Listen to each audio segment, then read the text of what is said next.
अस्सलाम वालेकुम। आज का हमारा टॉपिक है सोइल एनालिसिस। और सोइल एनालिसिस में आज हम देखेंगे introduction to soil, soil composition, properties of soil, importance of soil, methods of soil analysis, physical parameters and conclusion. So let's start this video. Introduction में सबसे पहले देखेंगे pedos. Pedos a Greek word mean soil and the term pedosphere is used to denote the soil cover the terrestrial parts of the अर्थ।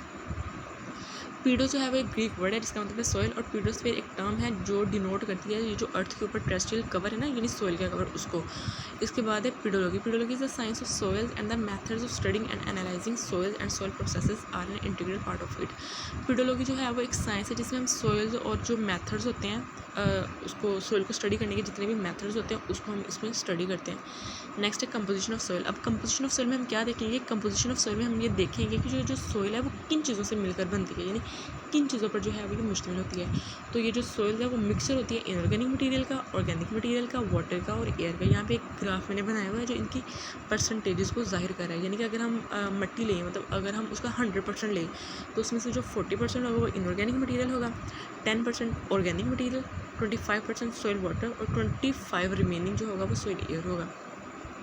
सबसे पहले हम देखते हैं inorganic material. जो इनऑर्गेनिक मटेरियल है उसकी मेजर कंट्रीब्यूशन है सॉइल में। तो इनऑर्गेनिक मटेरियल में कौन कौन से एलिमेंट हो सकते हैं? इसमें एल्यूमिनियम हो सकता है, calcium, magnesium, sodium, zinc etcetera. मतलब ये वाले सारे एलिमेंट जो है वो इनऑर्गेनिक मटेरियल में शामिल होते हैं। इसके बाद है ऑर्गेनिक मटेरियल। अब ऑर्गेनिक मटेरियल में हमारे पास होगा ह्यूमस। ये जो मिट्टी है इसका जो ब्राउन कलर है वो किस वजह से होता है? इसका जो ब्राउन कलर है वो ह्यूमस की वजह से होता है। ठीक है, तो ह्यूमस बनता है कैसे? ह्यूमस कब बनता है? जब एनिमल, प्लांट या जो ह्यूमन है उनकी डेथ हो जाती है ना, तो उसके बाद जो उनकी बॉडी होती है उनमें डिकम्पोजिशन का प्रोसेस स्टार्ट हो जाता है। तो डिकम्पोजिशन के बाद जो उनका रिमेनिंग जो भी मतलब वो बचता है तो उसको हम ह्यूमस कह देते हैं। The humus is important for soil fertility, यानी कि जो फर्टिलिटी के लिए इंपॉर्टेंट होता है ह्यूमस। नेक्स्ट जो है वो सॉइल एयर होती है। यानी कि अगर हम सॉइल को अपने हाथ में पकड़े तो हम देखेंगे कि सॉइल के जो पार्टिकल्स हैं वो बहुत छोटे होते हैं और उनके अंदर छोटी छोटी सी स्पेसेस होती हैं। तो फिर वो जो है वो सॉइल एयर होती है। इसके बाद है सॉइल वाटर, यानी कि जो सॉइल होगा ना उसमें वाटर के कंटेंट्स भी मौजूद होते हैं, जिसे हम सॉइल वाटर कह देते हैं। इसके बाद है classification of soil. Soils are classified according to the size of the particle, यानी जो सॉइल है उनको हम क्लासीफाई करते हैं किन की बुनियाद पर? उन पार्टिकल्स की साइज़ की बुनियाद पर। जैसे ये नीचे कुछ एग्जाम्पल्स दी गई हैं, इनके साइज़ की बुनियाद पर हमने सॉइल को क्लासीफाई कर दिया, जैसे clay, slit, Sands, gravel. Next है हमारे पास सॉइल प्रॉपर्टीज़। अब सॉइल की जो फिजिकल और केमिकल प्रॉपर्टीज़ हैं वो रीजन टू रीजन वेरी करती हैं।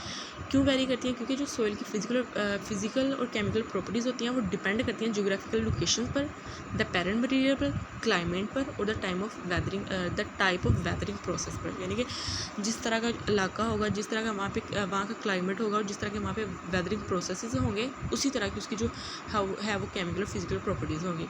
जैसे फॉर एग्जांपल जैसे अगर हम ले कि ट्रॉपिक रीजन, तो ट्रॉपिक रीजन में जो सॉइल फॉर्मिंग प्रोसेस होता है वो दूसरी जगहों की निस्बत तेज़ होता है। क्यों तेज़ होता है? वहाँ के वार्म क्लाइमेट की वजह से और हाई रेनफॉल की वजह से। नेक्स्ट है इंपॉर्टेंस ऑफ सॉइल। अब सॉइल की इंपॉर्टेंस हम देखेंगे, यानी कि सॉइल हमारे लिए इंपॉर्टेंट है। यानी कि सॉइल हमारे लिए किस तरह इंपॉर्टेंट है? यानी कि हम जो भी खुराक लेते हैं तो वो इनडायरेक्टली कहाँ से आती है? पौधों से हासिल हम करते हैं। तो पौधे कहाँ पे ग्रो करते हैं? पौधे ग्रो करते हैं सॉइल में। यानी कि जो पौधे हैं वो अगर सॉइल ना हो तो वो ग्रो नहीं करेंगे। पौधे ग्रो करते हैं सॉइल में और इनडायरेक्टली जो है वो सॉइल हमें फूड प्रोवाइड करता है। इसके अलावा जो सॉइल पानी को प्योरीफाई करता है, इसके अलावा protects against flooding and combats drought. इसके अलावा जो है वो इसमें काफ़ी ज़्यादा एबिलिटी होती है कि जो पानी को अपने अंदर स्टोर कर सके। तो फिर इसलिए यानी फ्लड यानी सैलाब के जो हैं वो उससे भी हमारी हिफाजत करते हैं। इसके अलावा जो खुश्क साली, मतलब कि इसमें काफ़ी ज़्यादा एबिलिटी है ना कि ये पानी को स्टोर कर सके। तो जब बारिश है इस तरह का यानी इस तरह का अगर हो तो ये क्या करेगा? काफ़ी ज़्यादा पानी को अपने अंदर स्टोर कर लेगा। और जब पानी नहीं होगा तो फिर उसी जो मतलब इसने स्टोर किया हुआ पानी है उसी को यूज़ करके हमारे लिए ये प्लांट्स को ग्रो करवाएगा। इसके अलावा इसके अंदर काफ़ी एबिलिटी होती है कि ये कार्बन को स्टोर कर सके। इसके अलावा इसको हम वेरियस रिलीजियस पर्पसेस के लिए भी इस्तेमाल करते हैं। इसके अलावा प्लांट्स में जो है वो न्यूट्रन जो है वो इनमें होते हैं। तो सॉइल में काफ़ी ज़्यादा जो है वो वाइटल न्यूट्रंट्स प्रेजेंट होते हैं जो प्लांट्स की ग्रोथ के लिए काफ़ी ज़्यादा इंपॉर्टेंट है। तो प्लांट जो हैं वो सॉइल में से जो है वो न्यूट्रंट्स को एब्जॉर्ब कर लेते हैं। इसके अलावा सिरामिक आर्टिकल्स जो हैं वो सॉइल से बनाई जाती हैं और कुछ ब्यूटी प्रोडक्ट्स जैसे फाउंडेशन जो हैं और आई शेडोज़ वगैरह वो भी हम सॉइल से बनाते हैं। इसका नेक्स्ट है सॉइल एनालिसिस। सॉइल एनालिसिस में हम सबसे पहले देखेंगे सैम्पलिंग और सैम्पल प्रेपरेशन।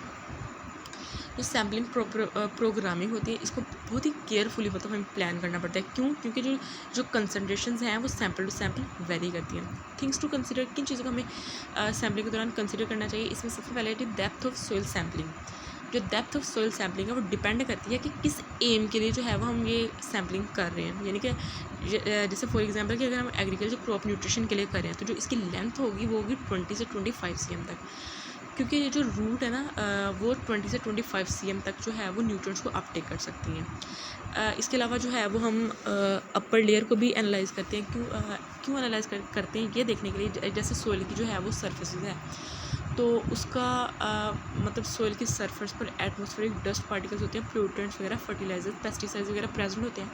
तो हम क्या करते हैं कि सोइल की जो है वो उनके साथ जो है वो उनकी इंटरेक्शंस को जो है वो एनालाइज़ करने के लिए हम जो है वो अपर लेयर को जो है वो एनालाइज़ करते हैं। इसके अलावा हम सोइल की जो लोअर हॉरिजॉन्स हैं उनको भी एनालाइज़ करते हैं। उनको एनालाइज इसलिए करते हैं ये चेक करने के लिए जो न्यूट्रिएंट्स हैं वो कितनी गहराई तक जो है वो माइग्रेट कर सकती हैं। नेक्स्ट है द टाइम ऑफ सैम्पलिंग।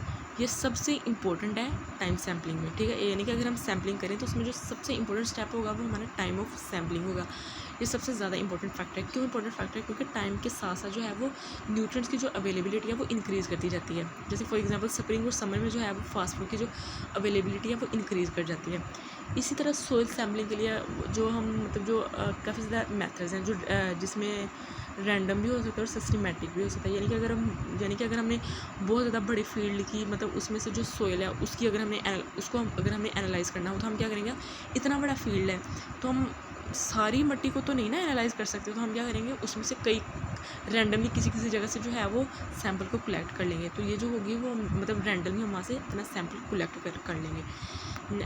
अब सैंपल को कलेक्ट करने के बाद हम क्या करेंगे, तो उसको स्टोरेज करने का जो है वो प्रोसेस आ जाता है। अच्छा, जब हमने अगर अपना सैंपल ले लिया तो उसके बाद हम क्या करेंगे कि जो लीव्स, ग्रास और कोई भी जो है वो एक्सटर्नल ऑब्जेक्ट होगा ना उसको सैंपल में से रिमूव कर देंगे।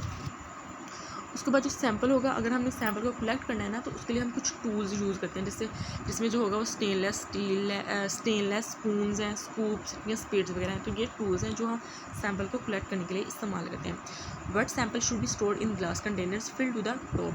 और कुछ सैंपल्स होते हैं जो नम होते हैं, ठीक है, उनको हम क्या करते हैं एक कंटेनर, किसी भी कंटेनर में उनको जो है वो फिल्ड करके टॉप तक स्टोर कर लेते हैं। इसके अलावा जो सैंपल्स हैं उनको हम प्लास्टिक बैग या ग्लास या फिर प्लास्टिक कंटेनर्स में भी स्टोर कर सकते हैं। नेक्स्ट है ड्राइंग का प्रोसेस। तो ड्राइंग में हम क्या करेंगे कि जो सैंपल्स है अगर वो नम है यानी कि वो अगर थोड़ा वेट है तो हम क्या करेंगे उसको ड्राई करेंगे। ड्राई करने के काफ़ी ज़्यादा मेथड हैं। हम क्या कर सकते हैं उनको एयर में रख के भी ड्राई कर सकते हैं। इसके अलावा अगर हमने उसको ओवन ड्राई करना है तो हम क्या करेंगे कि 105 डिग्री पर उसको ओवन में रख के भी हम ड्राई कर सकते हैं। इसके अलावा काफ़ी ज़्यादा चीज़ों को एनालाइज करने के लिए जो है वो डिफरेंट प्रोसीजर जो यहाँ पर रेकमेंड किए गए हैं, जैसे अगर पीएच, ईएच या रिड्यूस्ड आयनिक स्टेट्स। अब ये जो ईएच है वो ईएच जो है वो रिडॉक्स पोटेंशियल को कहते हैं। और अगर यानी कि अगर हमने इन चीज़ों को जो है वो एनालाइज करना है तो उसके लिए हमें चाहिए कि जो एनालिसिस है सैंपल की वो हमें फौरी कर लेनी चाहिए, यानी जितनी जल्दी हो सके मुमकिन हो सके हमें उसको फौरी तौर पर कर लेना चाहिए। इसके बाद है जी extractable nitrogen NH4 positive, NO2 negative, NO3 organic nitrogen and phosphorus fractions. अगर हमने इन्हीं के लिए एनालिसिस करनी है तो हमें फ़ौरन कर लेनी चाहिए फ्रेश मटेरियल की, या फिर अगर हमने इसको स्टोर करके रखना है तो हम क्या कर सकते हैं कि उसको 1 या 2 दिन तक के लिए स्टोर कर सकते हैं, लेकिन उसके लिए जो टेम्परेचर होगा वो हमें 4 डिग्री सेल्सियस तक मेंटेन करना पड़ेगा। नेक्स्ट है moisture content, loss on ignition, total environmental analysis. अगर हमने इन चीज़ों के लिए जो है वो एनालिसिस करनी है तो उसके लिए फिर हमें जो है वो इसको ड्राई करना पड़ेगा 105 डिग्री सेल्सियस तक। काफ़ी ज़्यादा जो है वो हमारे पास केमिकल्स, मतलब कुछ चीज़ें ऐसी हैं जिनको हमने जो एनालिसिस है वो एज सुन एज पॉसिबल हमें कर लेनी चाहिए। क्यों कर लेनी चाहिए? क्योंकि जो वो होते हैं वो काफ़ी ज़्यादा वोलेटाइल होते हैं और थर्मली अनस्टेबल होते हैं जो ऑर्गेनिक कंपाउंड्स होते हैं। तो उनके लिए हमें चाहिए कि जितनी जल्दी मुमकिन हो सके हमें उनकी एनालिसिस कर लेनी चाहिए। क्योंकि वो काफ़ी ज़्यादा जो है वो वोलेटाइल और थर्मली अनस्टेबल होते हैं, जिसकी वजह से अगर हम मतलब उनको जल्दी से नहीं एनालाइज करेंगे तो जो वो होंगे वो ऑक्सीडाइज कर जाते हैं। तो ज़रूरी है कि ड्राइंग करने से पहले हम उनको एनालाइज कर लें सैंपल में से। नेक्स्ट है कम्यूनिशन। अब कम्यूनिशन क्या है कि जो सोइल है ना उसमें काफ़ी ज़्यादा लार्ज एग्रीमेंट ऑफ ग्रेन्स के प्रेजेंट होते हैं। तो जो हमें सैम्पल चाहिए वो हमारा सैम्पल जो होता है होना चाहिए वो होमोजीनियस और फाइन होना चाहिए। लेकिन अगर उसमें लार्ज एग्रीगेट ग्रेन्स प्रेजेंट है तो हम क्या करते हैं उसको मतलब उसको तोड़ते हैं, उसकी ब्रेक डाउन करवा के तो उसको फाइन होमोजीनियस सैम्पल में उसको कन्वर्ट किया जाता है। तो उसको कन्वर्ट करने के जो मीन्स हैं या जो भी मेथड्स हैं तो उनको हम कलेक्टिवली कम्युनिकेशन का नाम देते हैं। अब कम्युनिकेशन में जो मेथड्स यूज़ किए जाते हैं वो ग्राइंडिंग हो सकता है, क्रशिंग हो सकता है, मिलिंग हो सकता है या पल्वराइजिंग हो सकता है। जो टूल्स इस पर्पज़ के लिए यूज़ किए जाते हैं उनमें हाई स्पीड ग्राइंडिंग मिल्स हो सकता है, पावर्ड मोटर एंड पेसल हो सकता है, ठीक है। और इसके बाद अगर हमने जो है वो उसके साइज़ को अगर हमें मज़ीद रिड्यूस करवाना है तो उसके लिए हमारे पास जो है वो कोनिंग और क्वार्टरिंग का जो है वो हम वो मेथड एक यूज़ करते हैं। तो उसमें क्या होता है कि हमने सबसे पहले सैंपल को लेना है, उसको एक जार में उसको कंटेनर में डालकर, सील्ड कंटेनर होना चाहिए, उसको उसमें डाल के तो हम उसको जो है वो विग्रसली शेक करते हैं। शेक करने के बाद हम क्या करेंगे कि जो सैंपल को उसको कोन की शक्ल में मतलब कोन की शक्ल में उसको चेंज कर देंगे। उसके बाद हम एक स्पैचुला लेंगे और स्पैचुला की मदद से उसको एक एक फ्लैट उसको सरफेस में मतलब उसको चेंज कर देंगे। उसके बाद जो वो सैंपल होगा उसको 4 क्वार्टर्स में डिवाइड करेंगे। जो दो ऑपोजिट जो क्वार्टर्स होंगे उनको हम क्या करेंगे जी, जो दो ऑपोजिट जो हमारे पास जो उनके पार्ट्स होंगे ना उनको हम डिस्कार्ड कर देंगे क्वार्टर्स को। जो बाकी रिमेनिंग 2 बच जाएंगे उनको फिर हम मिक्स करके दोबारा यही प्रोसेस उनके साथ रिपीट करेंगे। और हमें तब तक इस प्रोसेस को रिपीट करना है जब तक कि जो है वह हमारा डिज़ायर्ड साइज़ हमारे पास जो है वो हमें मिल नहीं जाता। नेक्स्ट है डिसोल्यूशन एंड एक्सट्रैक्शन। जो हमारे पास जो सोइल होती है उसमें काफ़ी ज़्यादा न्यूट्रिएंट्स और पोल्यूटेंट्स मौजूद होते हैं। तो उन न्यूट्रिएंट्स और पोल्यूटेंट्स को उनमें से रिमूव करने के लिए या फिर उनको मतलब एनालाइट में कन्वर्ट करने के लिए हम काफ़ी ज़्यादा मेथड्स यूज़ करते हैं। और ये जो मेथड्स होते हैं वो डिपेंड करते हैं नेचर ऑफ द एनालाइट पर, द एनालिटिकल टेक्निक पर and the kind of information being sound. Next है कैटेगरीज ऑफ एनालाइट। मतलब जब हम एनालाइट को मतलब एनालाइज करते हैं, ठीक है, तो उसमें काफ़ी ज़्यादा कैटेगरीज़ हैं जिनको हम स्टडी कर रहे होते हैं। तो किनको हम मतलब वो स्टडी करते हैं उसमें जो सबसे पहले हमारे पास है जो total element, total organic, soluble ions, total inorganic और एक्सचेंजेबल आयंस। नेक्स्ट है फिजिकल पैरामीटर्स। अब जो फिजिकल पैरामीटर्स है वो इम्पॉर्टेंट है।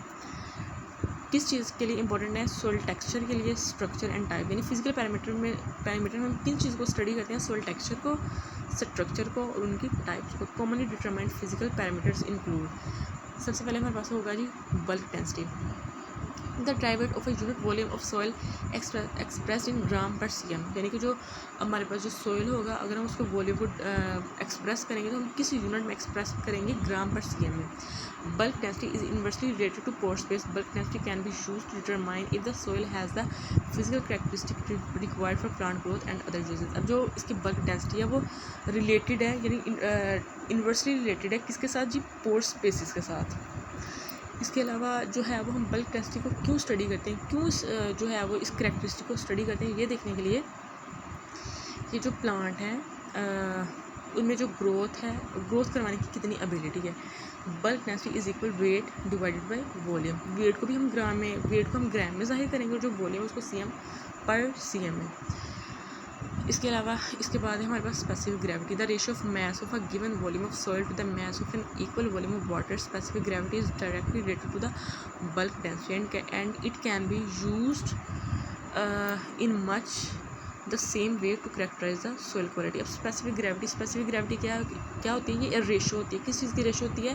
कि जो हमारे पास जो सोइल का गिवन वॉल्यूम है और ये जो इक्वल वॉल्यूम जो पानी का है, ठीक है, मतलब उसके अंदर काफ़ी ज़्यादा एबिलिटी होती है ना पानी को स्टोर करने की, तो इन दोनों की मतलब रेशो होती है। जैसे नीचे फार्मूला है specific gravity is equal m2 - m1 divided by m3 - m1।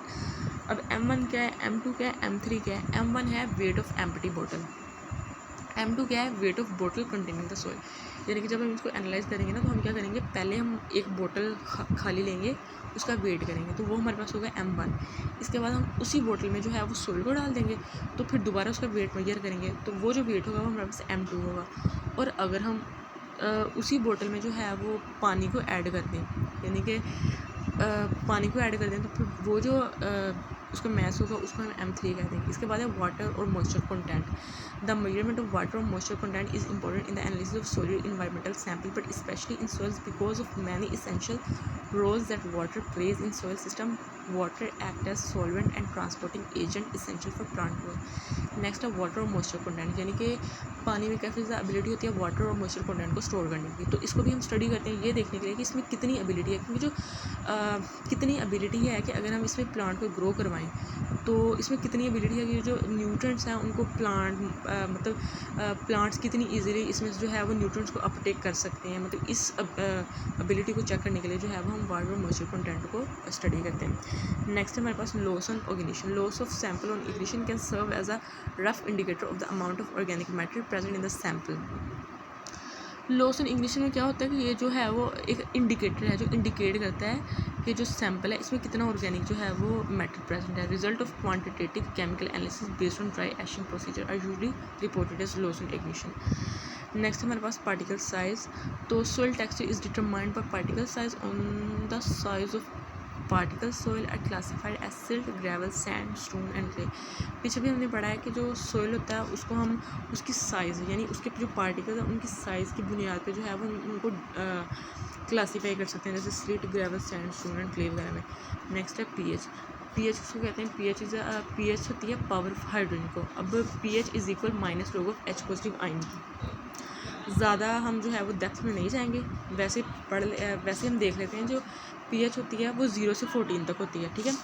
और जो 7 होता है वो उसका न्यूट्रल पॉइंट होता है, यानी 7 से जो नीचे होगा लेस देन जो 7 होगा वो एसिड होगा।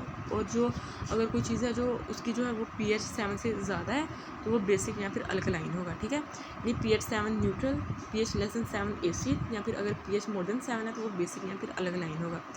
अब सोइल की जो पीएच है वो रेंजेस बिटवीन 6 to 9, यानी कि जो सोइल की पीएच है वो 6 से 9 तक जो है वो उनकी रेंज है, यानी सोइल की जो पीएच है वो 6 से 9 तक हो सकती है। We check pH of soil to determine the fertility. अब हम जो सोइल की पीएच को क्यों चेक करते हैं, ये मतलब इसकी सोइल की फर्टिलिटी को डिटरमाइन करने के लिए। नेक्स्ट है जी कंक्लूजन, यानी कि हमने क्या मतलब इससे क्या अखज़ किया हमने।